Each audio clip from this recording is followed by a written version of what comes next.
Right then, guys, we have been receiving loads of superb questions about all sorts of things. So today we're going to start answering some of them. Yes, so much so we felt the need to sit down and tackle all these race day questions that you've been sending in to us. So to kick things off, we've had a couple of bike-related questions. Our first one is from Wilf Goodfellow. They said, TT bike versus road bike with clip-ons for Outdoors Triathlon. Now this is a bit of a tricky one because if you're not aware, Outdoors Triathlon is a pretty punchy race. I'd say that's a little bit of an understatement, Mark. I mean, neither of us have raced it, but we know people who Well, to give you a few stats, for the long course, it is 118 kilometers. It is 3 mountain passes and a total elevation of over 3,200 meters. So you can understand why people are a little bit unsure as to whether to use a TT bike or a road bike. Now, quite handily, one of my friends, James Kunema, has actually won it twice, so I did reach out to him to help you here. He said, well, I've won it twice, both on TT bikes. I've also done it on a road bike, and I didn't win. I'd say that's a pretty solid answer, yeah. Right? I mean, if you're under any illusions of doubt there, he did well when he had his TT bike. Yeah, but this just comes with a slight caveat because he is very used to his TT bike. So I guess this actually comes down to whichever bike you're most comfortable on, you're doing a lot of your training on, and more importantly, you're happiest climbing and descending on because you will be doing a hell of a lot of it during this race. Yeah, particularly the descending, I would say, on that course. Yeah, absolutely. Well, now on to our next question. This one comes from Siska Training Systems, and they said, nice video, guys. What kind of bike setup would you suggest for the new 2019 Ironman UK bike course? Well, it is a very good question, and ordinarily I would be able to tell you all about the bike course Ironman UK because I've done the old one quite a few times. In fact, the different changes to that old course. But suffice to say, they're still on a lot of the similar roads, and we've had a good look at the detailed course. But the bike elevation now goes up to 2,500 meters, which is not granted as much as Alpe d'Huez, but it's a lot. But it would appear that you can still keep an average speed probably of greater than 15k an hour, meaning aerodynamics are still definitely going to play a big part in your race. So much like Alpe d'Huez, if you feel comfortable enough to ride that TT bike, I'd do so. Yeah, and if you don't, then obviously you could opt for a road bike with clip-ons, but a TT bike if you can. Next question is Mario Lopez said, what do you eat before a race? And this is a very, very good question. And in fact, it's more than just what should you eat. It's actually thinking about when you eat and how much in advance before the race. In fact, the couple of days before the race, because you really want to be stocking up on your energy and your fuel and starting to store glycogen within the muscles. So actually a couple of days before you want to start eating a little bit more in the way of carbohydrates, actually maybe replacing the odd snack with something more carbohydrate dense or heavy. And actually on race morning, I normally suggest trying to eat at least 3 hours before the race. And I know that's very hard before an Ironman with how early some of those start, but that allows time for you to sort of start digesting the food. In terms of what you do actually eat, now I actually just stick with what I'm used to. So a bit of muesli, a bit of porridge, and yes, I do have milk with that. But how about yourself? Yeah, interestingly you say that. That's what I always did when I was a young pup, shall we say. But I started to find that I was getting a little bit of issues, shall we say, on the run course late in the day, and I decided to start stripping that dairy away, even though I really like it, and going for things like plain toast, white toast, trying staying away from extra fiber, and things that are easy for you to digest. So just having that, or bagels, and a little bit of milk with my coffee, but that would be the only dairy I'd have. Yeah, and talking about dairy, I mean, if you do really like porridge, then you can actually maybe just have it with water. I know that, I hate to say that, but it is possible, and you can have a bit of sugar in to help that. Anyway, next one, Matthias Carla said, how do you blow your nose while on the aero bars without getting the snot all over yourself? Well, that's not actually something I've ever really thought about before. Oh, come on. I mean, I'm just focused on staying aero, so I just let it go. Like, as crude as that is, but no, I mean, in all seriousness, I mean, you probably just have to embrace that snot rocket. And definitely make sure there's nobody right behind you, but there shouldn't be if it's a race, to be fair. I mean, if you're really that keen on staying aero whilst you're riding, then you just gotta let it trickle out. Sorry about that. All right, next one. Supreme Science said, when leaning out for races, they're talking about losing weight. Do you increase training volume or restrict calories, and by how much? Well, this is an area that I'm always a little bit careful about advising too heavily on because I'm not a nutritionalist, and weight loss is definitely something that we who have been racing always want to try and do, and definitely been guilty of trying to do it too quickly or take too much off too soon. So it's definitely something you need to think quite carefully about. Yeah, you really want to make sure that you're doing incrementally and gradually if you do decide to. And actually, Heather has explained this really well. There are so many diets out there, and some apparently are more successful than others, but there's one thing they all have in common, and that is they're reducing the amount of calories that you consume, whether it's consciously or not. Simply put, if you reduce the amount of calories that you take in, but you maintain the same amount of training or activity levels, you are going to lose weight. And the key is to do it at a sensible rate so that your body doesn't overreact or think that you're starving it. So with that in mind, the actual recommendation is to not reduce your average daily intake by more than 500 calories a day. Otherwise, you run the risk of your body breaking down the muscle and using that as fuel.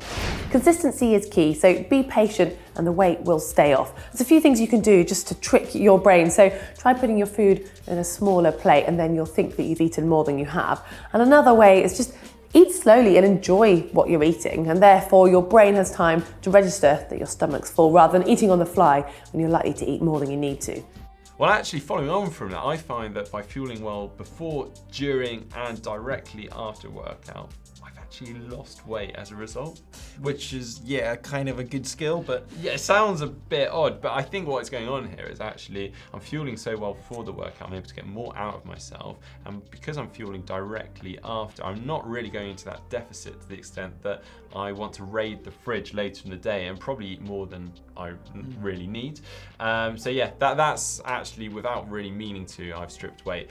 Another thing to think about is your hydration. See, I think a lot of people eat when they're just a little bit thirsty and dehydrated. So actually staying on top of hydration levels is really good. yeah, and they're both really interesting points, Mark. And carrying on from that hydration point of view, our next question comes from Professor, who's asking, do we use standard bottle cages on the bike or not? And we're assuming that that is in reference to Kenneth van der Dries, who we did a pro bike with recently out in Lanzarote, and he happily talks about the fact that all he uses on his bike, whether it be training or racing, is standard bottle cages, down tube, top tube. Yeah, and I think the reason behind this is it's quite easy when you go through the aid stations, and you can just drop off your old bottle, your empty bottle, and pick up a new one, and off you go. And actually staying on top of that hydration and fueling is so important, particularly in the long distance racing. Another area it could be really, really good and work quite well for is hilly courses. So if you take Mallorca 70.3 for instance, you go straight up a hill, straight down a hill. So it's not really necessary to start lugging 2 or 3 bottles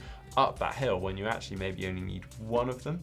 So I have in the past just taken one normal bottle with me, dropped that off at the aid station at the top, and then picked up a new one that will see me through to the end of the race. So although we all strive for aerodynamics, sometimes you kind of have to knock those rules out of the window. Yeah, now moving on, we've actually had a few tri-suit and clothing choice questions for Raceday. So our next question comes from Blaboyfi, who is racing at the World Duathlon Championships later this year in Switzerland, which is a 10k, 160k by 30k run duathlon. That's a long old race. And essentially he's asking us, should I be wearing bike shorts on that bike ride, changing into running shorts, or using an alternative like a tri-suit? Yeah, well actually, what I would say is go for the tri-suits because that's what they're designed for. They do have a chamois in there, similar to the bike shorts, but a little bit thinner, a little bit more supple. And actually, you just don't really notice them on the run. I mean, look at a lot of the pros doing the Ironman World Championships. They just stay in a tri-suit for the whole duration, and they've done 180k on the bike, and then they're doing a marathon off that. So go for a tri-suit if you can. There isn't anything wrong with changing, but if you do want to change, then that is absolutely fine. Just got to factor in you will probably lose a little bit of time through transition. And now for a next tri-suit related question that comes in from Julia Hargreaves, and they said, why do some tri-suits have a zip on the front? And they've noticed that people don't zip it up until they get onto the bike. They've seen them trying to put them on as they come out of the swim, etc. Now, I think this is in reference to those sleeve tri-suits, so the aero suits, and they're actually really designed for being aero on the bike, and as a result, they're quite tight. So what you're seeing is swimmers, well, triathletes actually unzipping it for the swim just to increase that range of movement, to make them less restrictive, and actually in some cases actually rolling it down and then trying to put it on as they come through T1. And that's what you used to do, didn't you? You'd have it rolled down, tucked under, and then... Well, actually, no. I always used to just unzip it and kind of try to relieve the reduce the resistance through the shoulders. But someone like Tim Don, I remember he always used to roll his down. He had the tight enduro suit, which is just here actually. So it Fancy is. that. And that's, yeah, it's extremely tight, so he'd actually have that rolled all the way down and then pop that. I actually, a few times that I did do these types of swims, the sleeve suit, I just left mine all the way up. And granted, there is that little bit of restricted movement, but I suppose it also comes down to how confident you are swimming in the water as well, doesn't it? Yeah, absolutely. Another tri-suit related question.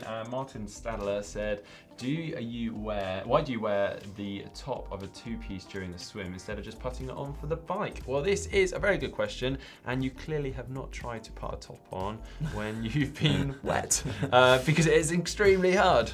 Yeah, I mean, I'm trying to think of an example, but it's really like something that you wouldn't really choose to do. So that's why we leave them on in the swim and just go with it like that way, don't we? Yeah, well, that said, if it is a non-wetsuit swim or a pool swim, then actually if you're wearing a two-piece with pockets, then that can cause a little bit of drag. So you might actually want to opt for not wearing the top half, or if you really want to take it to the next level, you can wear a swim skin over the top, which is slightly more hydrophobic and a little bit tighter fitting, which will help increase your speed. And finally, we have a question from Liam Knight, and they said, is one recovery session every 2 weeks enough? Well, this is not necessarily race related in that sense, but it is still... Has a big impact on our racing, doesn't it? Absolutely, yeah. Actually, we have discussed this a little bit in structuring our training and our weekly schedule, which you can see here. Firstly, we should just talk about periodization generally before we get stuck into reverse periodization. And we have spoken about this a little bit in our first question. Periodization is about breaking your training into blocks throughout the year or throughout your season and off season. So you're altering the frequency, the intensity and the volume of your training, and essentially coming to your race in peak performance. Yeah, well, typically you can fit in sort of 3 macro cycles into a season as a triathlete fairly comfortably. And then within those that we spoke about earlier, you've got your meso cycles. So 3-4 weeks, depending on what works with you. And then that is where you do your overloading. So you're working your body harder than it's used to, and then you have the recovery period where it has that chance to adapt, get stronger and regenerate. And then hopefully at the end of each of those periods, you're going to be fitter and stronger than you were before. But it's worth pointing out it's not purely about results. It's also about being able to stay injury-free and, importantly, making sure you don't overtrain. Well, as Heather and myself explained there, we tend to advise having a recovery week every 3 to 4 weeks. And what I would normally do in that recovery week is take a day off at the start of it and then follow that by 4 to 6 easier training days. Yeah, no, that's a perfectly good way of doing things. But that being said, some athletes like to opt for a day off a week just to have that routine in replacement of a week off every few weeks. Or you could have both. It really is what works for you and finding a good system. Yeah, and the whole idea of this is to allow your body to absorb all that training and adapt so you can arrive at race day in the best possible shape you can. Now, if you like this video, do hit that thumbs up button, and if you'd like to see more videos from GTN, click on the globe and subscribe. Yeah, and if you have enjoyed what we've done here with this Ask video, you can find more GTN Ask right here.